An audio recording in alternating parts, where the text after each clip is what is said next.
If you are worried that nobody's going to raise their paddle during your paddle raiser, here's exactly what to do before event night.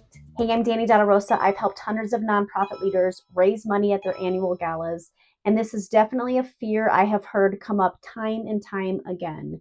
If we host a paddle raiser and we give them the opportunity, what happens if nobody actually raises their paddle? So let's get into that now. Let me take you back to freshman year of college, like the first month of college. I've just moved in. I barely know where everything is on campus. I'm just getting to know my schedule, where my classes are. Physically, I am a little over 5 feet tall, a little bit over 100 pounds soaking wet. One afternoon, we decide to play a guys versus women's lacrosse team. So I was on the lacrosse team and we thought it would be fun. We met at the field. We all swapped our equipment.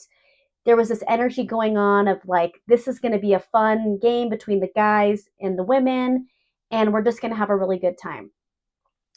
Now, I was running down the field with the ball, and one of the guys on the team, he was running with me. He was about 6 feet tall and pure muscle, so he had to be close to 200 pounds.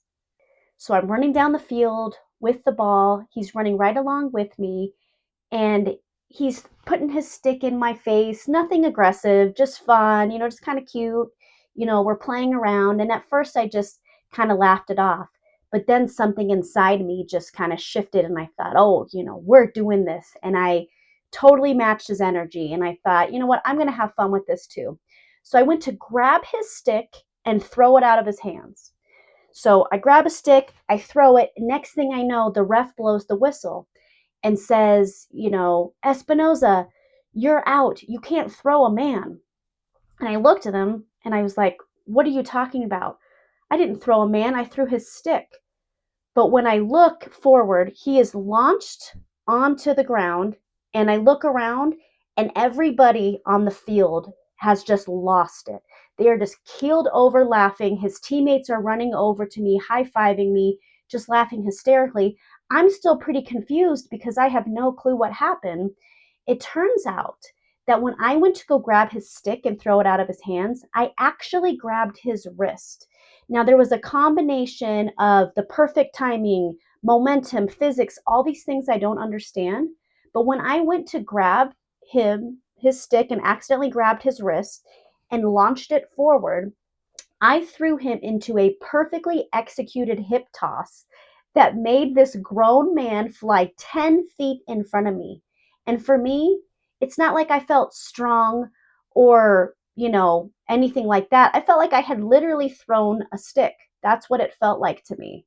Meanwhile, everybody on the field just can't even fathom that this tiny freshman girl threw this full grown man. And that moment stuck with me. Not because I got kicked out of the game, not because it ended up being one of the most hilarious moments of my life, but because it wasn't strength, it wasn't confidence, it wasn't experience. It was pure leverage that allowed that to happen. Now, I didn't dominate him. I didn't overpower him.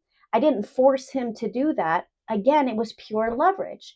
And that is what I think of when I think about our paddle raisers. Some organizations think we're too small. We don't have these big donors in the room. We've never done this before, so we shouldn't do it. It's not going to work. It's too nerve-wracking to see whether or not it's going to work. But the truth is, you don't need to be the biggest organization. You don't need to have the biggest donors in your region come to your event. What you need is a great strategy and to present the paddle raiser in a way that promotes all the leverage you can possibly have. And also, people will surprise you. Just like I surprised everybody on that field and everybody in those stands, your donors are also going to surprise you. So let's get into the exact strategy to think through in order to have this kind of leverage for your paddle raiser. The first thing you're going to think of is securing plants and matches for your paddle raiser. So a plant is somebody who has agreed to raise their paddle for a large amount during your paddle raiser, maybe for 10,000, 5,000, 2,500. They've agreed ahead of time that they're going to raise their paddle. And a match is someone who is going to offer a challenge to the audience. They're going to say, I'm willing to donate up to $20,000 for every dollar donated up against that 20. Now, it's so important to secure these ahead of time Because not only do you know someone is going to raise their paddle, you've already arranged it with them in advance, but you're signaling to the room and to the rest of the audience that investing in the organization by raising your paddle is a great viable option, because look at all these other people that are investing in it as well. So you want to secure the plants and matches. Now, a follow-up question I typically get from this is, well, how do you find these plants and matches? And how do you even go about asking them to raise their paddle in your paddle raiser? The best place to look for plants and matches are donors who have donated to you before, or sponsors or vendors who have, sponsored one of your events or any of your initiatives before. You want to create a list of that.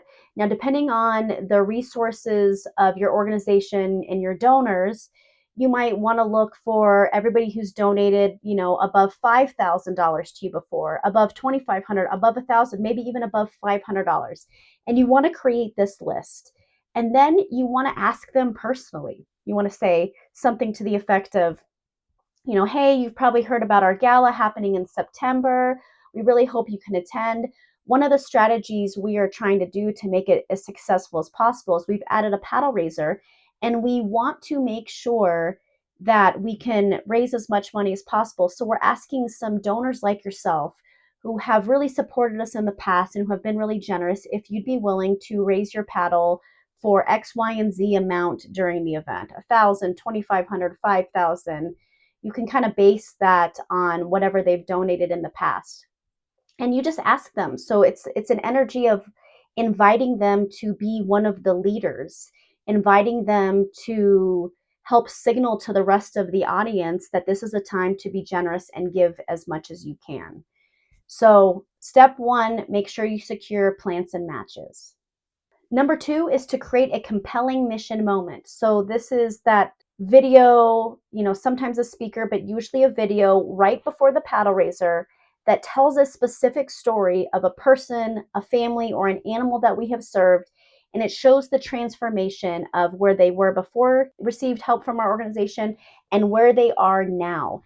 This is so incredibly important to remind them of before the paddle raiser, because the mission moment video and the paddle raiser together, they're more than just transactional. This is an emotional experience. It's really important that we pull them out of the head and into their hearts so that they can identify with their why for wanting to be part of what we do, for their why for donating as much as they possibly can. It is very important that we remind them of that right before we ask them for money. And number three is to use a professional auctioneer. After you've brought all these people into the room, you've got plants and matches, you will not raise nearly as much money if you don't use a professional auctioneer. Now, see one of our previous videos that goes deeper into that. But the main thing for you to really understand is that an auctioneer has done hundreds of events prior to your event.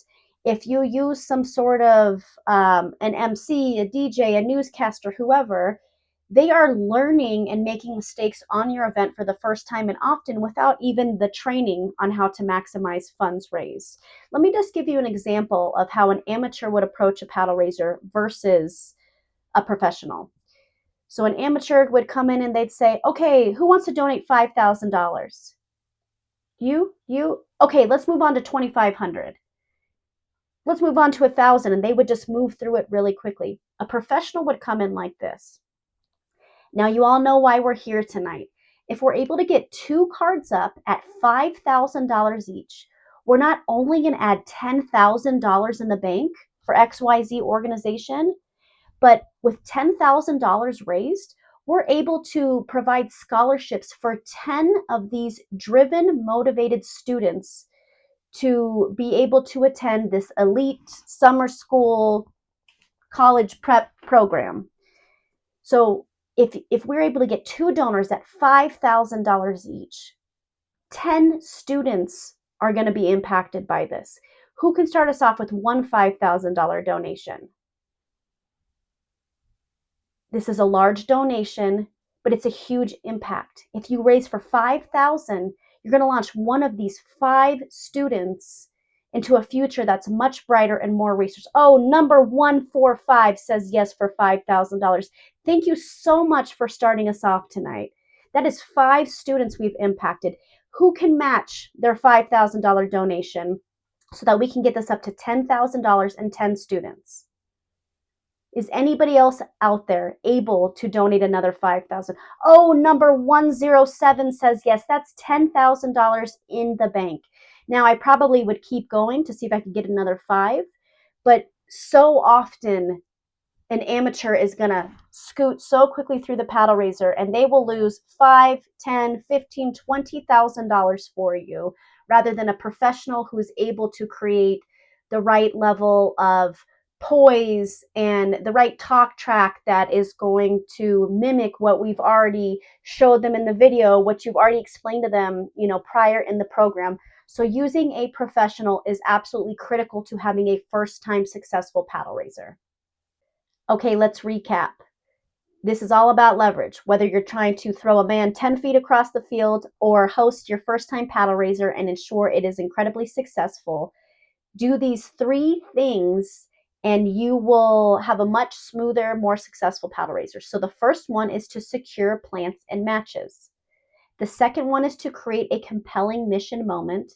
And the third one is to use a professional auctioneer. You get those 3 in place, and I guarantee your donors will surprise you and you will have a very successful first-time paddle raiser. If this video has been helpful, subscribe to our newsletter below. We will send you more like it. Also, download our free PDF on how to 10x your fundraiser to give you some more ideas of what to prioritize in order to have a super successful gala. And as always, we hope this is your most successful gala yet.